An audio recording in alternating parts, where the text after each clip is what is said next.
Bonjour à toutes et à tous. Donc, mon exposé introductif a pour objectif de contextualiser les démarches d'évaluation et d'étiquetage du bien-être animal.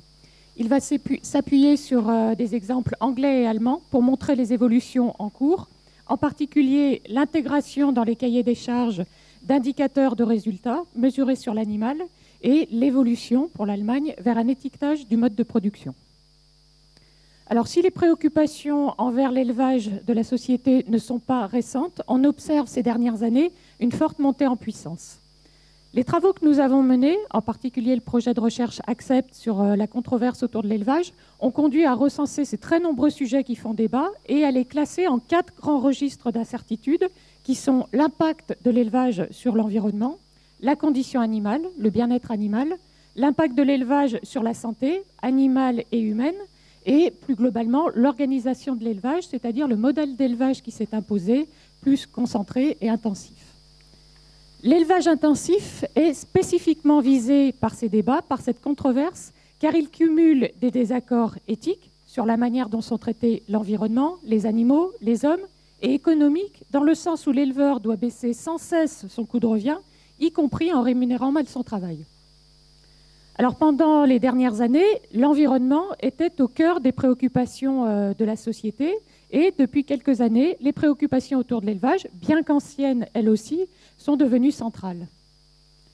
Un sondage que nous avons réalisé auprès de 1000 élèves de terminale en 2014 montre que leur première préoccupation, à 80%, est le bien-être animal devant les impacts environnementaux.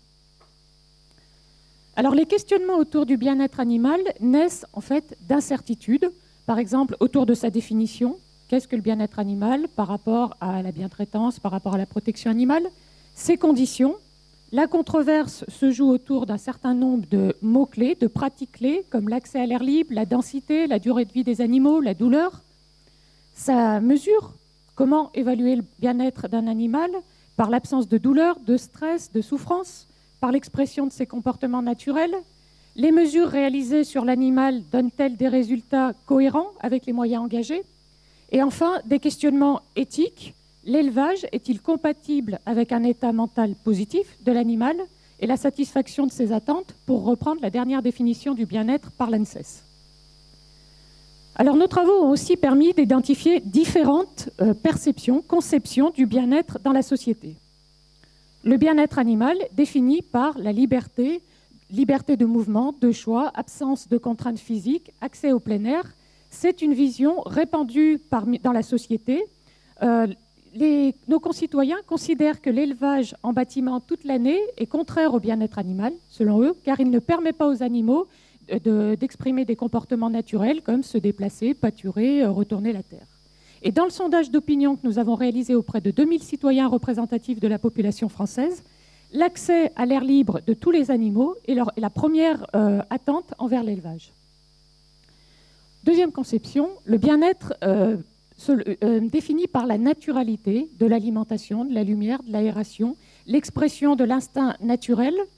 Cette définition est souvent rapprochée aussi d'une notion d'élevage traditionnel qui comprendrait peu d'animaux et permettrait ainsi une bonne relation de l'éleveur avec ses bêtes, de la paille pour un meilleur confort des animaux. Définition du bien-être à minima par l'absence de mal-être. Le bien-être est ici garanti par des normes réglementaires de protection animale et par la bientraitance de l'éleveur. Ces derniers, les éleveurs, mettent en avant les bonnes performances zootechniques, l'absence de douleur, et les arbitrages qu'ils doivent effectuer entre le bien-être des animaux et le leur, entre le bien-être des différents types d'animaux, les truies et les porcelets, le bien-être et les obligations économiques. Et enfin, le bien-être défini par des indicateurs mesurés sur l'animal, comme l'absence de stress, de maladie, de blessures, l'expression des comportements de l'espèce. Liberté et naturalité sont des visions très répandues parmi le grand public, les profanes, tandis que bientraitance et indicateurs s'inscrivent dans des domaines scientifiques et professionnels et sont au cœur même du métier de l'éleveur. Malgré les efforts des associations abolitionnistes, le consensus, d'après nos travaux et d'autres, se font autour de l'amélioration du bien-être des animaux et non de la suppression de leur élevage. Il n'est pas envisagé de nouvelles réglementations pour aller dans ce sens-là. En revanche, les acteurs et parties prenantes de l'élevage sont invités fortement à faire évoluer les pratiques par des nouvelles normes professionnelles dans des chartes, des labels, etc. Les cahiers des charges, les obligations de ces cahiers des charges conduisent à une différenciation des modes d'élevage et à une segmentation des marchés avec l'objectif de permettre aux consommateurs, par ces achats, d'orienter et de financer les évolutions qu'ils souhaitent. D'ailleurs, un certain nombre de pays ont mis déjà en place des labels pour étiqueter les produits en fonction du bien-être animal. On va voir des exemples. Et au cœur de la réussite de ces labels se trouve la confiance des consommateurs qui est améliorée lorsque ces labels sont portés par une association reconnue de protection animale ou alors directement par les pouvoirs publics, des labels officiels, et lorsque les cahiers des charges sont transparents, accessibles, par exemple en ligne, et compréhensibles par les consommateurs et le grand public.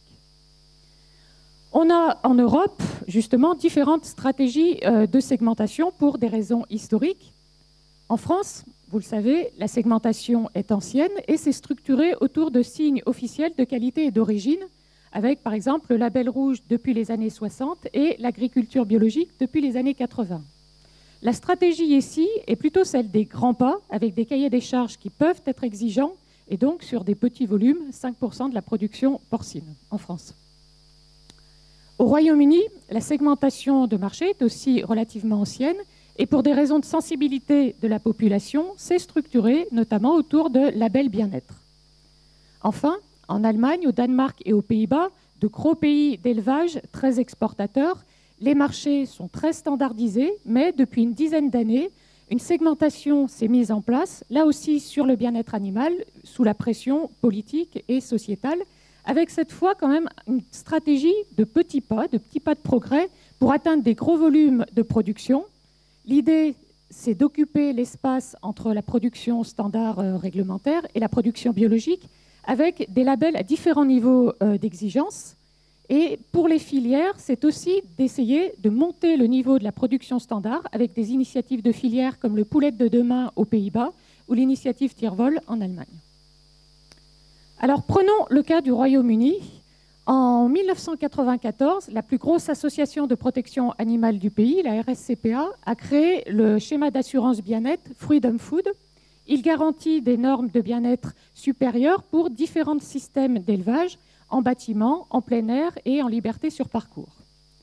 Pour les 20 ans de ce label, il a changé de nom et il est devenu RSCPA Assure pour gagner en notoriété et reprendre le nom de l'association. Et donc, les produits portent ce macaron avec indication du mode d'élevage. Et entre-temps, en 2000, a été créé le schéma d'assurance Red Tractor, c'était après l'ESB. Il garantit des normes de protection de l'environnement, du bien-être, de la sécurité alimentaire et de la traçabilité. Et depuis 2005, l'origine britannique des produits. Alors, ces schémas d'assurance, au départ, contenaient exclusivement des obligations concernant les moyens engagés, en particulier sur le logement et les pratiques. Par exemple, interdiction de la castration des porcs, interdiction des cases de gestation, truie libre en maternité, arrêt de la codectomie et de l'épointage des dents. Et depuis quelques années, s'est ajouté dans les cahiers des charges des indicateurs de mesure sur l'animal, du bien-être, d'abord dans Red Tractor, puis dans Freedom Food. Et en fait, l'introduction de ces indicateurs de mesure sur l'animal résulte du constat qui a été fait par la RSCPA que les normes de bien-être sont principalement basées sur des moyens, c'est-à-dire ce qui doit être fourni aux animaux en termes de ressources, mais il est important de savoir quels effets ont ces moyens sur le bien-être animal et donc d'examiner les résultats, à savoir l'impact sur la santé et le comportement des animaux. Et donc sur 2010-2016, la RSCPA, en partenariat avec une autre ONG, la Soil Association et l'Université de Bristol, a développé un outil d'évaluation du bien-être des animaux, AssureWell, qui est utilisable donc dans ces schémas d'assurance qu'on vient de voir. Il repose sur un autocontrôle réalisé par l'éleveur sur ses bêtes dans l'élevage. Un benchmarking, les éleveurs mettent en commun les résultats, ce qui leur permet de voir comment ils se situent à ces conditions d'élevage données en termes de bien-être et de s'améliorer. Alors l'éleveur réalise des mesures à l'échelle d'une case et à l'échelle d'individus sur tous les critères que vous voyez ici, les boiteries, les morsures, la maladie de peau, le comportement, etc.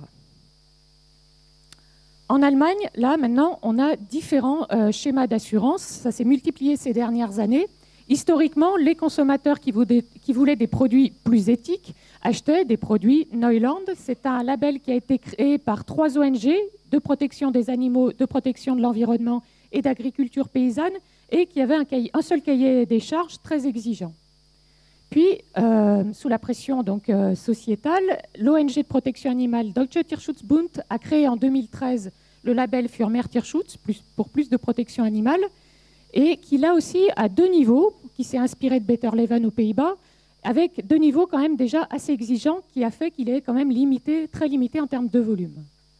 Sur ce, les filières avicoles et porcines allemandes ont décidé, elles, de lancer une initiative, Tierwohl, bien-être, en 2015, beaucoup plus ambitieuse. De fait, elle couvre aujourd'hui 70% des volailles et 25% des porcs charcutiers en Allemagne abattus.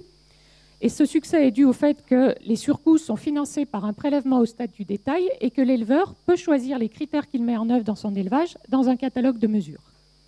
Et enfin, le ministère de l'Agriculture fédérale en Allemagne est en train de finaliser un label officiel, facultatif, qui étiquetera les produits. Et il est prévu 3 niveaux. Un niveau d'entrée qui serait l'initiative Tierwohl un petit peu plus exigeante. Le niveau 2, ça serait Für mehr Tierschutz, 2 étoiles. Et le niveau 3, ça serait le bio. En fait, quand on étudie l'Allemagne sur le long terme, on voit quand même une petite évolution d'un étiquetage bien-être vers ce qui pourrait ressembler à un étiquetage du mode de production. Alors il faut dire que les pays du Nord exercent un lobbying en ce sens à l'échelle européenne. Et sur la France, on voit aussi que des initiatives existent dans ce sens-là, Casino avec différentes ONG, ou alors le mandat qu'a donné le ministère de l'Agriculture au Conseil national de l'alimentation en France, d'étudier l'opportunité d'expérimenter l'étiquetage des modes d'élevage en viande comme en œufs. Pour revenir à l'Allemagne, on a donc le label officiel qui va apparaître, mais les distributeurs, comme toujours, se sont inspirés de ce qui était en train de se tramer pour dégainer plus vite. Le premier a été Lidl, qui a sorti en avril cette boussole pour étiqueter les viandes fraîches vendues sous sa marque de distributeur avec 4 niveaux. Le standard réglementaire, 2, le standard amélioré, 3, l'accès à l'air libre, 4, le bio.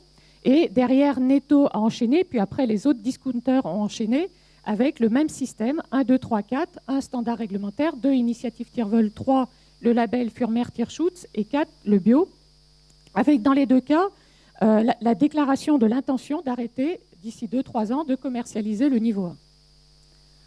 En Allemagne comme au Royaume-Uni, ces labels généralement couvrent l'élevage, le transport et l'abattage. Et comme je vous le disais, ils comprennent des indicateurs de moyens, basiquement, généralement sur ces items-là, pour répondre directement aux préoccupations des citoyens et des consommateurs de manière très claire. Et donc, c'est rajouté aussi dans les labels allemands des indicateurs de résultats qui sont issus en fait des travaux du programme de recherche Welfare Quality. Et comme pour ce qu'on a vu pour le Royaume-Uni, c'est des autocontrôles par l'éleveur sur ces animaux dans l'élevage, combinés avec aussi des contrôles sanitaires des carcasses à l'abattoir. L'idée, c'est d'objectiver le bien-être des animaux, indépendamment de leur environnement, mais aussi au sein même d'un schéma d'assurance pour des conditions de moyens semblables. Et donc le but, c'est de se situer par rapport aux autres et de toujours, même si on est dans un schéma d'assurance, progresser sur le bien-être animal. En conclusion, la pression sociétale et politique qu'on observe partout aujourd'hui en Europe a conduit à la création de schémas d'assurance sur le bien-être animal. On passe d'obligations de moyens dans les cahiers des charges qui répondent directement aux attentes des consommateurs à l'intégration d'indicateurs de résultats qui permettent à la fois de voir si les moyens donnent des résultats et pour un moyen donné de voir la marge de progrès aussi sur le bien-être animal. En France, en fait, la différenciation des produits se fait sur une qualité globale qui intègre le bien-être animal, l'impact sur l'environnement, l'utilisation des médicaments, les performances et la rémunération des producteurs. Et l'IFIP a développé des outils pour évaluer les résultats sur ces critères. Bref, nous sommes déjà prêts pour évaluer les résultats avec BIP, dont va vous parler Valérie, GIP sur l'environnement, GVET sur la santé et la GTE sur les performances des éleveurs. Alors pour conclure, on peut s'attendre justement avec les nouvelles technologies à des développements prévisibles, une facilitation de ces indicateurs de résultats Et la question qui se pose, c'est aussi que comprendront les consommateurs de ces indicateurs de résultats et quelle confiance leur attribueront-ils? Je vous remercie de votre attention.